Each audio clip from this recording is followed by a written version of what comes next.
నమస్తే welcome to reflection Bharat నేను మీ అమోఘ్ దేశపతి మజ్లిస్ నేత హైదరాబాద్ ఎంపీ అసదుద్దీన్ ఓవైసీకి పార్లమెంట్ అంటే ఒక ఆట విడుపు స్థలం.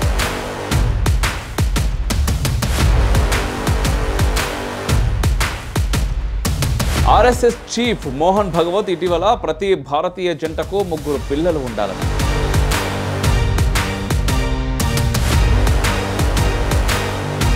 భారత జనాభా 2.1 జనన రేటును సిఫారసు చేస్తుందనే వివరణ కూడా ఆయన ఇచ్చారు. ఆర్ఎస్ఎస్ చీఫ్ వ్యాఖ్యల మీద ఓవైసీ స్పందించారు.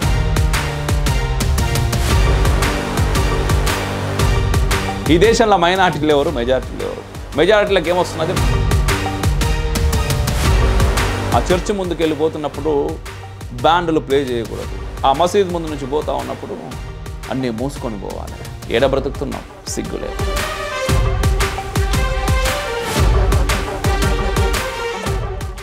ఈ వీడియో మీకు నచ్చినట్లయితే లైక్ చేయండి, షేర్ చేయండి, కామెంట్ల రూపంలో మీ అభిప్రాయాలని తప్పకుండా తెలియజేయండి. అట్ ద సేమ్ టైం ఇంకా మన ఛానల్ని మీరు సబ్స్క్రైబ్ చేసుకోకపోతే వెంటనే సబ్స్క్రైబ్ చేయరు, పక్కన ఉన్న బెల్ ఐకాన్ కూడా కొట్టుర్రు.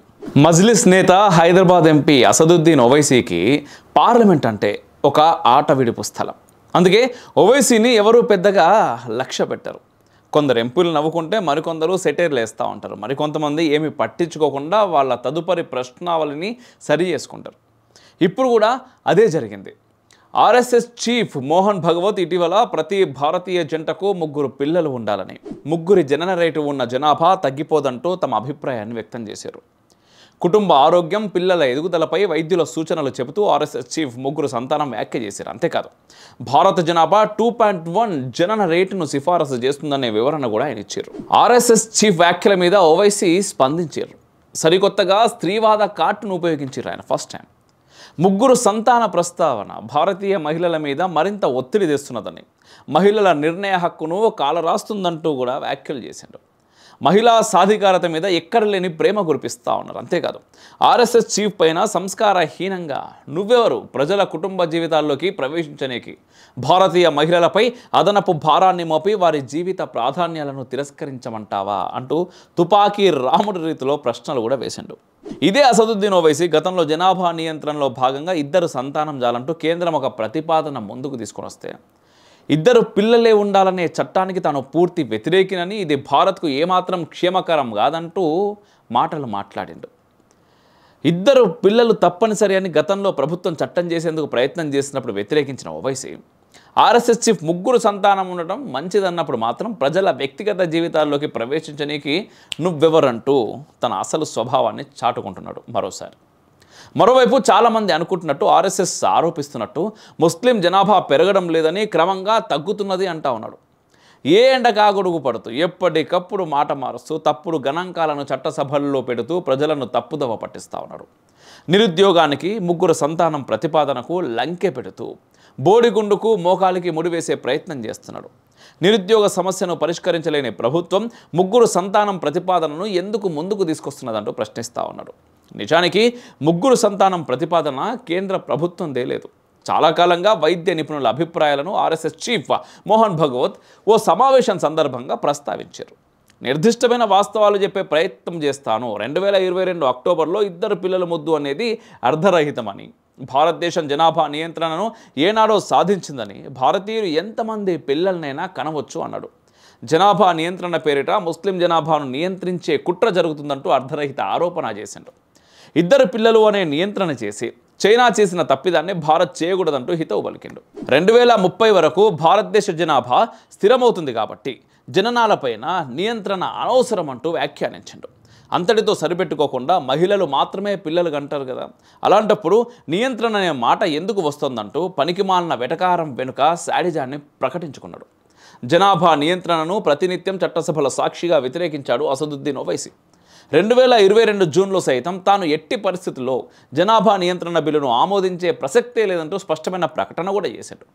అస్తమానం జనాభా నియంత్రణను వ్యతిరేకించిన అసదుద్దీన్ ఓవైసీ ఆర్ఎస్ఎస్ చీఫ్ 3 సంతానం మాటెత్తంగానే ఫెమినిజం ముసుగులో సరికొత్త దాడికి పూనుకున్నాడు. మరోవైపు ఈశాన్య భారతంలోని అస్సాంలో ఇస్లామిక్ మతతత్వాన్ని పెంచి పోషిస్తున్న ఏఐడియుఎఫ్ చీఫ్ బద్రుద్దీన్ అజ్మల్ 2019లో నిస్సిగ్గుగా ఓ బాహాటమైన ప్రకటన చేశాడు. భారతదేశంలోని ముస్లింలు ఎవరి మాట వినరు, తమ ఇష్టానుసారంగా పిల్లల్ని గంటరు అంటూ అసలు ఉద్దేశాన్ని చెప్పిండు.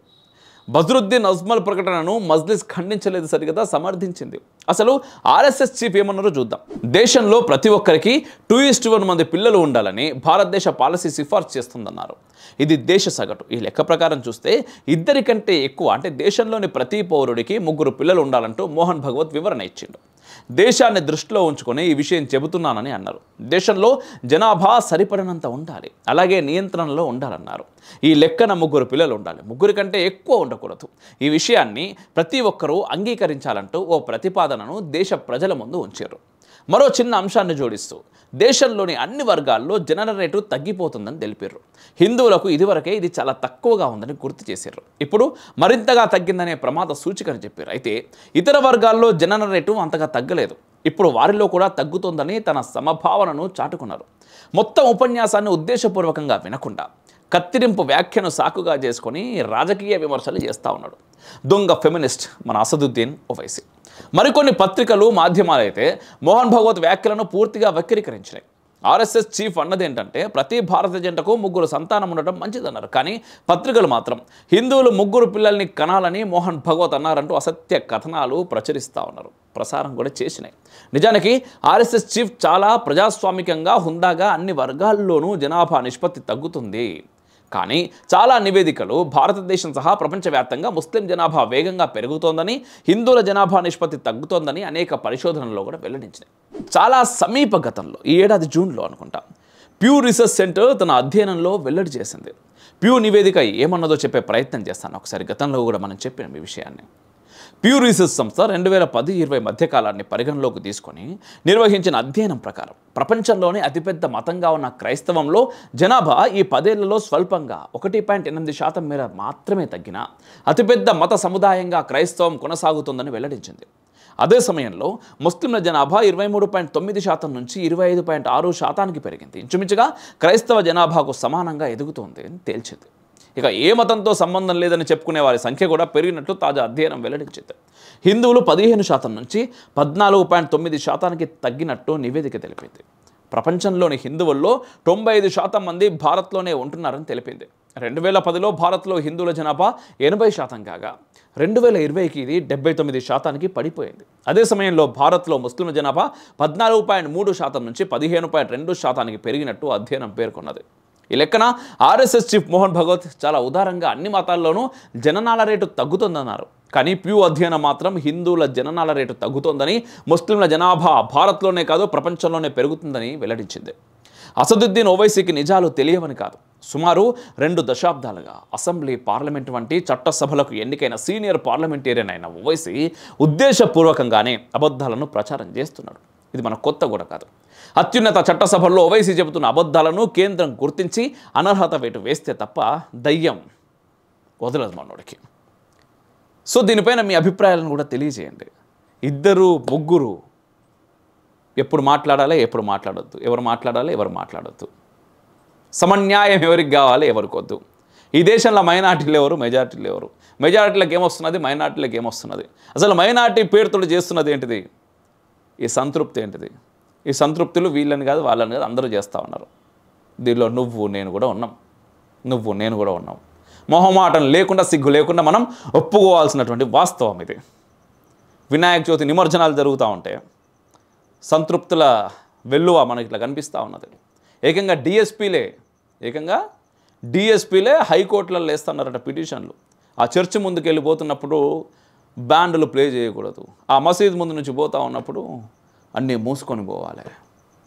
ఏడ బ్రతుకుతున్నాం సిగ్గు లేకుండా. జై హింద్, మేరా భారత్ మహాన్.